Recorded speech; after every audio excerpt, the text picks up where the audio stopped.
ఇప్పుడే నేను medical college గురించి ఎలా దోపిడీ చేస్తున్నారు, తర్వాత ఇండస్ట్రీస్ అని చెప్పేసి ఇండస్ట్రీలు రావాలని చెప్పేసి 99 పైసలకు విలువైన స్థలాలు ఎట్లా దోపిడీ చేస్తున్నారు. అలాగే ఈరోజు కేవలం అన్నీ కూడా వారి యొక్క సంపాదన ఇది అవలంబించకూడదు అనే పద్ధతిలో ఈ 1.5 సంవత్సరం నుంచి ఈ కూటమి ప్రభుత్వం ఏర్పడి నుంచి జరుగుతున్న విషయాన్ని కూడా తీసుకోవచ్చు. ఇది ఒక పెద్ద స్కామ్. ఇది ఎక్కడ కానీ గత ప్రభుత్వం పైన అనేకమైన ఆరోపణలు చేసి ముఖ్యంగా లిక్కర్ స్కామ్ జరిగిందని చెప్పేసి ఈరోజు ఆ లిక్కర్ స్కామే డైరెక్ట్గా వారికి కావలసిన వారే ఎలా చేస్తున్నారో 3 ప్రదేశాల్లో ములకల చెరువు కావచ్చు, తంబలపల్లి నియోజకవర్గంలో జయచంద్రారెడ్డి గారి వాళ్ళ యొక్క తెలుగుదేశం అభ్యర్థిగా నిలబడి 24లో కూడా ఈరోజు ఆ నియోజకవర్గానికి ఇన్ఛార్జ్ ఉండి ఆ నియోజకవర్గంలోనే ఇవన్నీ కూడా పెట్టి మిషన్లు పెట్టి ఎలా చేస్తున్నారో, అలాగే ఇబ్రహీంపట్నం కానీ నర్సీపట్నంలో కానీ ఎలా చేసినారో కూడా ప్రపంచానికి అందరికీ కూడా తెలుసు. కూడా డైరెక్ట్గా పట్టుబడినారు. ఈ 1.5 సంవత్సరం నుంచి కూడా ఇది జరుగుతూ ఉంది. ఈరోజు జయచంద్రారెడ్డి అనేవాడు ఎన్నికల సమయంలో మాకు వచ్చాడు, మేము అభ్యర్థిగా ఇచ్చినాము, అతను ఈజ్ కోవర్ట్ ఆఫ్ వైఎస్ఆర్సీపీ అంటారు.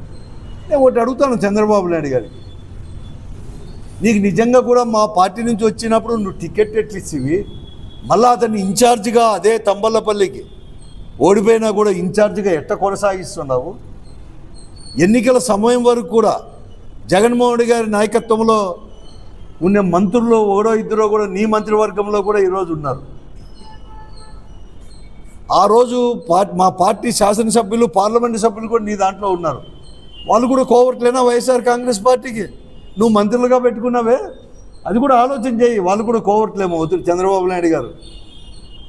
మా వైఎస్ఆర్సీపీ కోవర్ట్లను పెట్టుకున్నాము, వాళ్ళు కూడా అట్లే మళ్ళీ అన్నీ వాళ్ళు చేసే తప్పుడు చేష్టలకి వాళ్ళు చేసే అవినీతికి కూడా ఏమీ కాదు. ఇది వాళ్ళు సులభంగా ఆదాయం చేసేది. అసలుకు ఈ 1.5 సంవత్సరం నుంచి ఎక్కడో మారుమూలలో కూడా ఎక్కడో సాట దొంగ సారాయి చేస్తున్నారంటే పట్టుబడుతా ఉన్నామని చెప్పేసి పెద్ద పెద్ద అక్షరాలతో ఎక్సైజ్ డిపార్ట్మెంట్ తాటక అక్షరాలతో మీరు ప్రచారం చేసుకుంటున్నారే. మీ పోలీస్ స్టేషన్కి అతి సమీపంలోనే ములకల చెరువులో ఇది జరుగుతూ ఉందంటే మీ దృష్టికి రాలేదంటే ఎవరైనా నమ్ముతారా అని చెప్పి అడుగుతాం. అంతెందుకు ఈరోజు 70,000కు పైన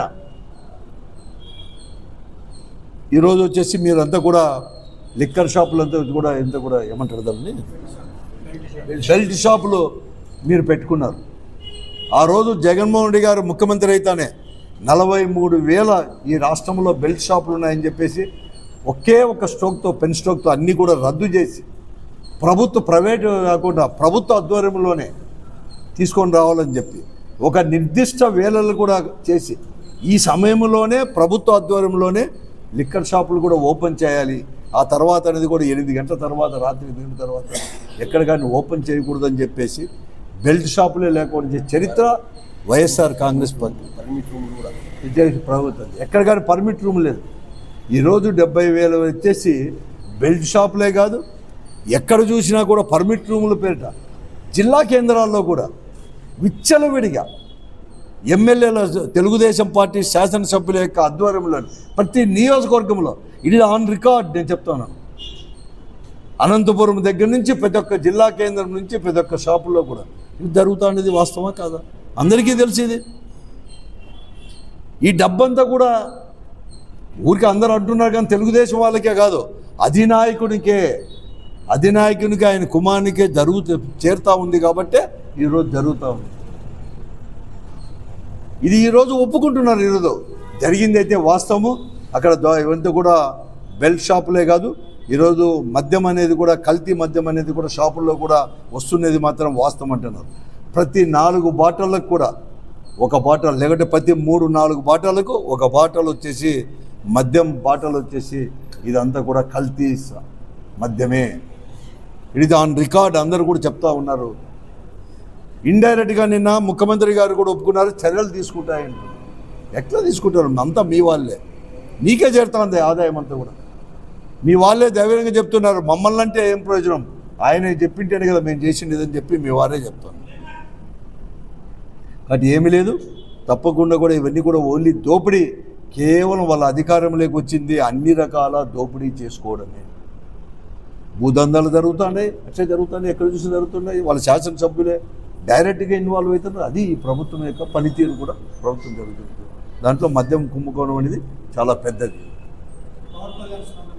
పవన్ కళ్యాణ్ గారు ఎప్పుడు అనేవాడు, ఎప్పుడు చేస్తున్నాడు, ఆ రోజు అనేవాడు 55,000 55 రూపాయలు 60 రూపాయలకు ఉండే బాటలు అని చెప్పేసి వైఎస్ఆర్ కాంగ్రెస్ పార్టీ ఉన్నప్పుడు, ప్రభుత్వం ఉన్నప్పుడు నేను వచ్చి అరికడతానన్నాడు. ఇప్పుడు యాడున్నాడో చెప్పు. దొంగ మద్యం అమ్ముతున్నారు, కల్తీ మద్యం అమ్ముతున్నారు, చనిపోయినారు. ఈ రాష్ట్రంలో 4 చనిపోయినారు. ఎంతోమంది ఆరోగ్యం పాడవుతుంది. ఎక్కడున్నాడు పవన్ కళ్యాణ్ గారు? అతనికి చేరాల్సిన ముడుపులు చేరుతూ ఉన్నాయి. అతని ప్యాకేజీలు అనేది కూడా ఉన్నాడు. ప్యాకేజ్ ఉప ముఖ్యమంత్రిగా ఈరోజు పేరు తెచ్చుకుంటా ఉన్నాడు. అదే పనిలో ఉన్నాడు. ఏమీ లేదు, దోపిడీ చేసే విధానం తప్ప మరొకటి.